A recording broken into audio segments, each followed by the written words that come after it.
So you wrote a book and now you don't know what to do, what next? That's okay. If that's the case, keep watching, because in this video I will share with you how I managed to write my book and publish it all by myself. If you are new to my channel, welcome. I'm Tirana and this is Tirana TV, a place for entrepreneurship and self-development. We are all about taking control of our life. We are all about upgrading our mindset. So if that is something you are trying to achieve, make sure that you hit that subscribe button and don't forget to hit the notification button as well so you don't miss out on videos. If you're still writing your book, if you're still in a stage of writing your book, you might want to check this video out, because in this video I talk about how I wrote my book in 30 days. So I give some tips on how to write a bit faster. So you managed to write your book and finish it. That is amazing. Congratulations. I hope that you give yourself some tap on the shoulder, because that is a big chunk of work done. So well done. Boop, boop, boop, boop, boop, boop, boop.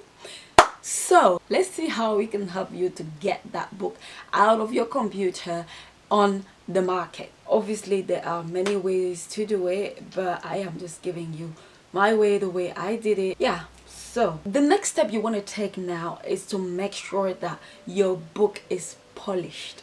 Okay, you want to make sure that your book is on point when it comes to grammar, when it comes to vocabulary, when it comes to spelling.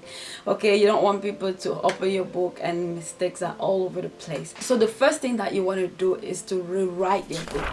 I know it sounds so hard, but you have to rewrite your book. You have to go through your book again one more time. When I was rewriting my first draft, I found out that there was a lot of things that didn't come out the way I wanted it to come out, or wasn't complete, or wasn't exactly what I was trying to say, or was what I was trying to say but it was just so superficial. So that is your chance to go through your book again and actually say things the right way. You're gonna find out that certain things that you say come across a bit differently or might be a bit confusing for the reader.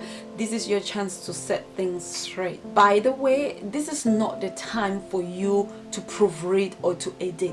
What you want to do is to go in there and say things the way it needs to be said, because when you are doing a lot of things at the same time, what will happen? Because you're trying to proofread, to edit and to rewrite at the same time, you will miss out a lot of things. So make sure that you go in there just to rewrite your book. Forget about the mistakes, just rewrite your book. At the end of rewriting your book, now you can go back and proofread and edit your book. Take time to actually go page by page. Make sure that everything is correct, your grammar is on point, your spelling is on point. You need to give your book all the attention that it needs. Don't worry, because you're gonna miss out some stuff even if you are so good in English. So just do what you can, but it's important to do this anyway. When you finish proofreading, go back and read it again. Read your book again.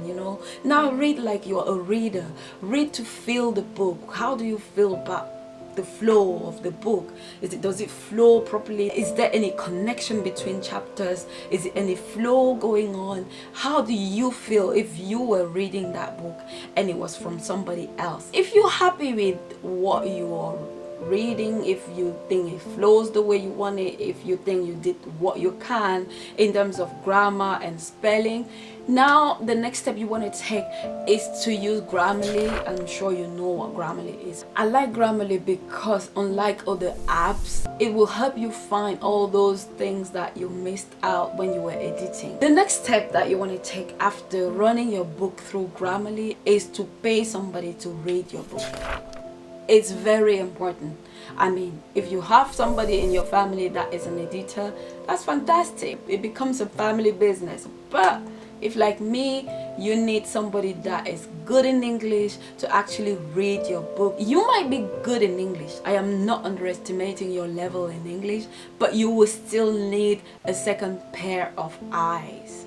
you will still need somebody with fresh eyes to go through your book and say that this works, this doesn't work, I like this. Instead of saying it like that, why don't you say it like this? You know, you need that because you've been doing a lot of work with the book till now.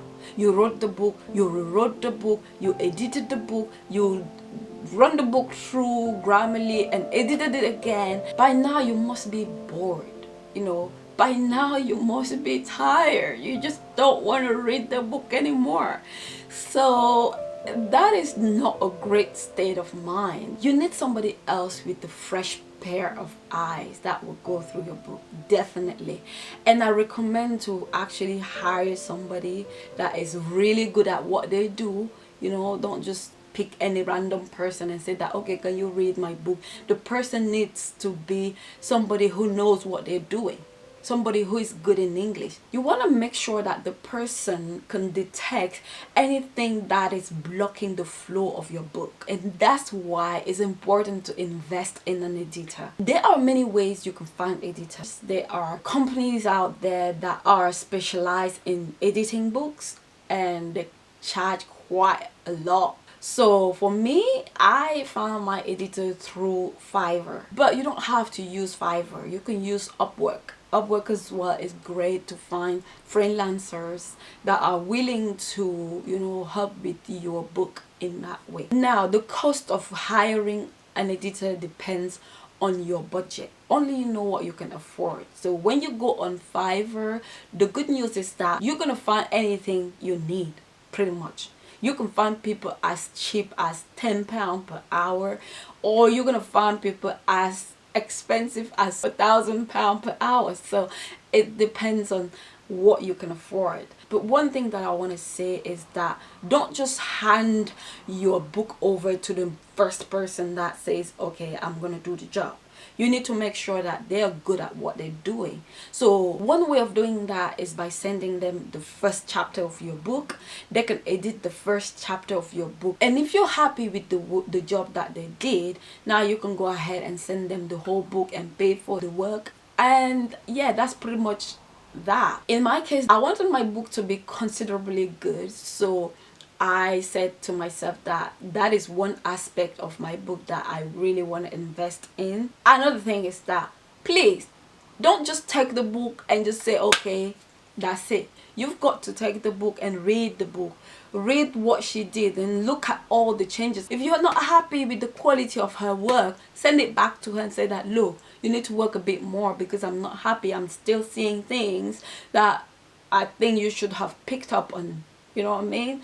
So don't just agree with everything. It's your book. You're paying money for it to be edited properly, so you need to make time to go through the book. That is important. That's your money. Now your book is polished.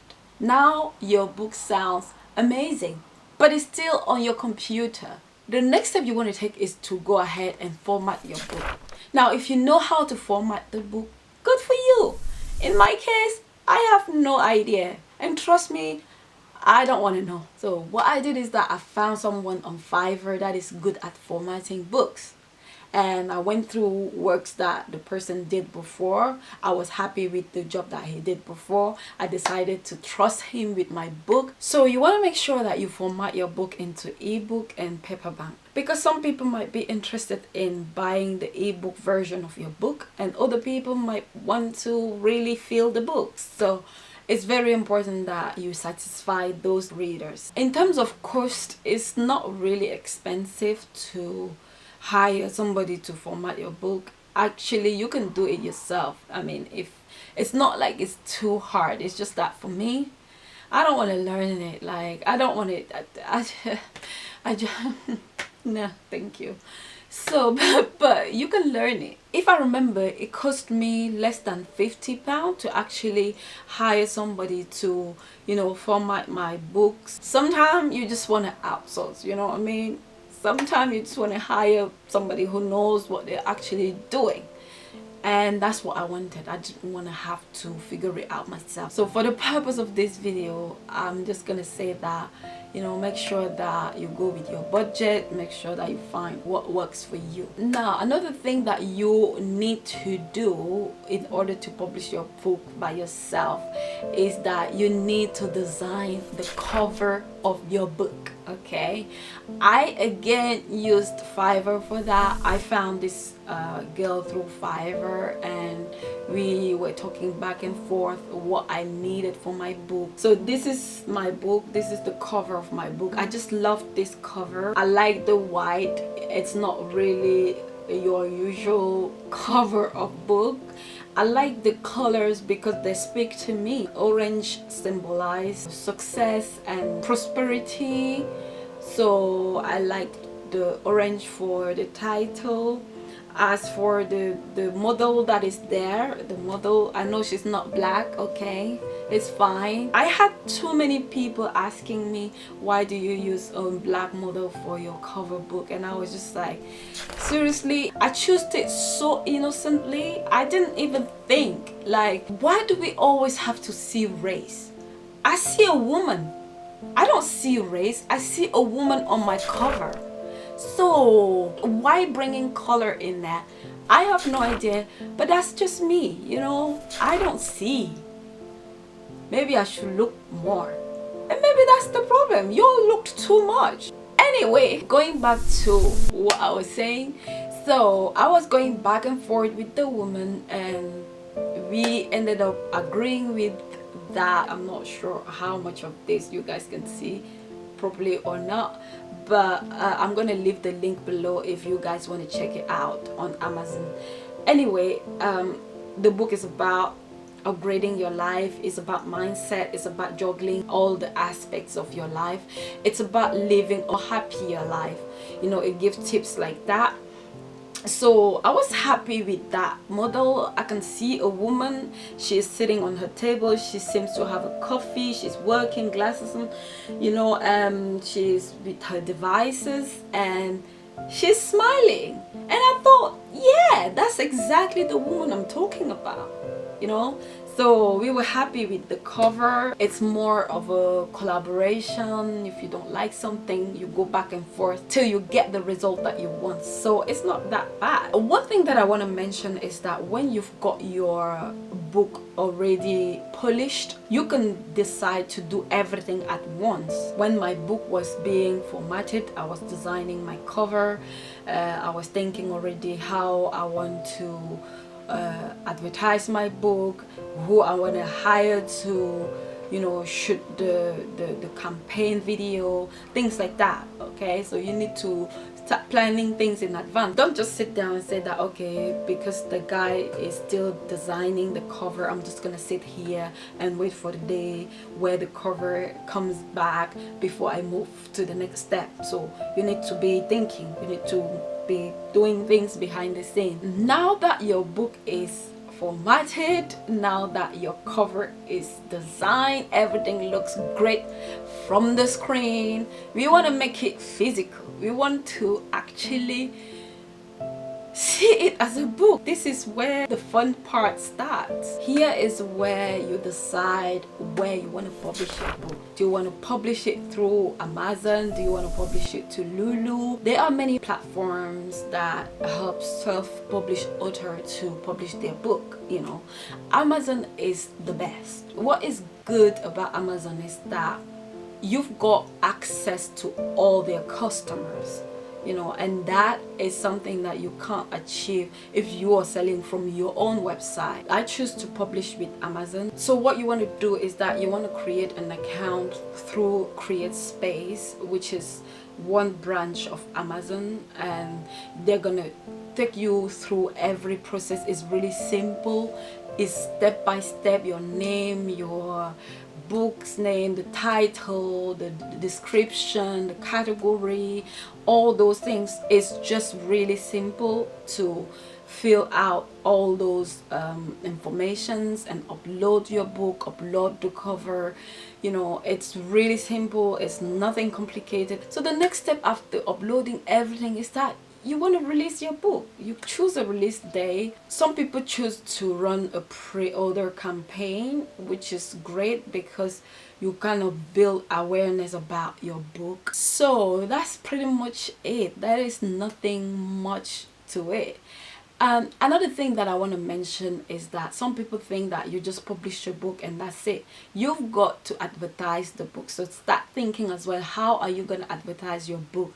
Are you going to hire people who are specialized in advertising books? Are you going to get influencer to, you know, promote your book? Are you going to pay through Facebook ad? There are a lot of ways you can advertise your book. So really do your research and choose what works for you. If you got the budget, you can hire, you know, professional to actually advertise your book. But if you don't, you have to advertise your book organically. We are living in a time where you can access people easily. I promise you, you don't need tons and tons of followers to do that. You will be amazed how many people you are able to reach just by running your campaign through Facebook. That is it for me for today. I hope this video helps you to publish your book. Let me know if there's anything else that I can do. If you need my help in any way, don't forget to contact me. I am very happy to help. Right, that is it for me for today. I hope you guys enjoyed this video. If you did, please don't forget to give me a thumbs up. I will see you guys in another video. Peace.